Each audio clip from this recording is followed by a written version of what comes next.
Hey guys, Ryan here. Sorry I missed you last week. I was on vacation, but I'm back and I want to talk about season 3 of Fargo. It might be the best show on TV this year. Before we get started, remember to hit the subscribe button so you don't miss any of our coverage on Fargo season 3. First, a quick recap of episode 1. So, season 3 picks up with Ray and Emmett Stussy, who have a long-standing sibling rivalry. Ray is a shady parole officer, while Emmett is a successful businessman, also known as the parking lot king of Minnesota. That's of course a fun callback to the movie when Jerry Lundegaard has his wife kidnapped as part of a scheme to invest in a parking lot deal. What did you say you were going to put there? A lot. It's a limited... I know it's a lot. a parking lot. Ah, well, $750,000 is a lot. So Ray holds a serious grudge against his brother. He believes he was cheated out of a lot of money in a vintage stamp collection. But at least he got this car out of it.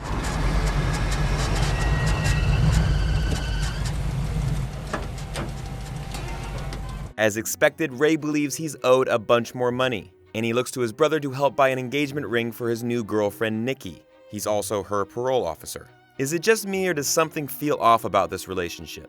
Remember, in season 1 of Fargo, we had Lester Nygaard, and in season 2, Ed Blumquist, both of whom were being pushed around by their wives. I suspect we might have the same thing happen here. So Emmett denies his brother's request for some more money, and Ray's solution is to steal the stamp. I got a place. Turns out a place that needs some robbing. A little robbing, not wholesale burglary, just looking for a certain item.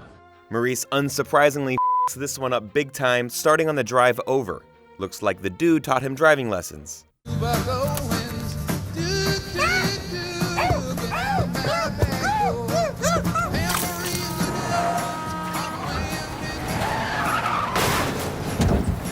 So Maurice robs the wrong person and murders Ennis Stussy. But as it turns out, Ennis was the stepfather of Gloria Burgle, the local police chief. Meanwhile, Emmett finds out that a loan he had taken out a few years back has landed him in the middle of a money laundering operation by some extremely powerful people, one of which, named VM Varga, seems particularly sinister.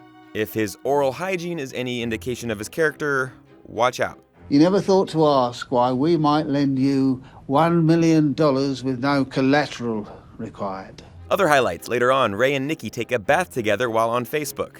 And the only way to top that is when Ray and Nikki drop an air conditioner on Maurice's head. This was one of the most Fargo deaths in all of Fargo, and I loved it.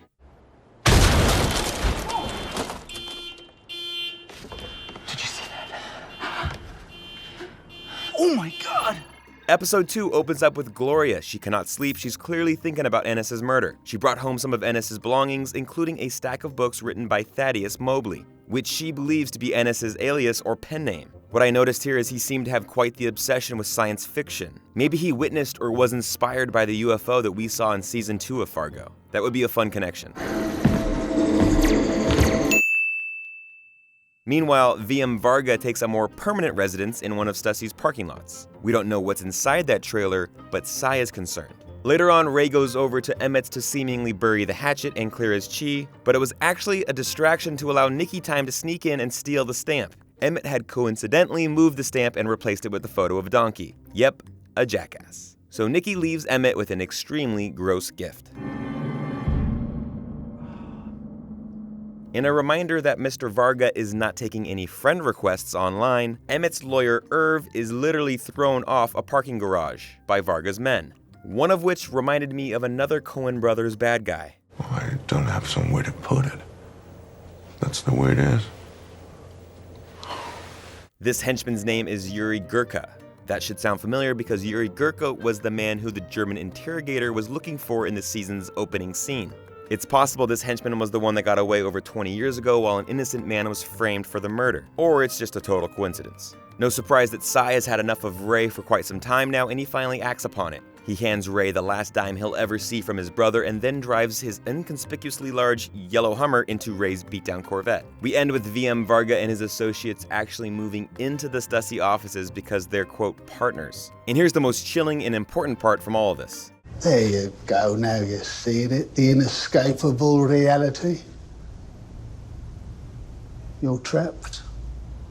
That's true for more than just Emmett and Cy. They're now in a much larger mess with no easy way out. Ray is also trapped and haunted by the stamp collection and his brother's success. He's also trapped by a much smarter and manipulating partner in Nikki. Heck, even Gloria feels trapped by technology. The frequent phone calls that drop, her son stuck to his phone, the automatic doors that don't even seem to see her, and her distaste for computers in the police station. Gloria, it's 2010.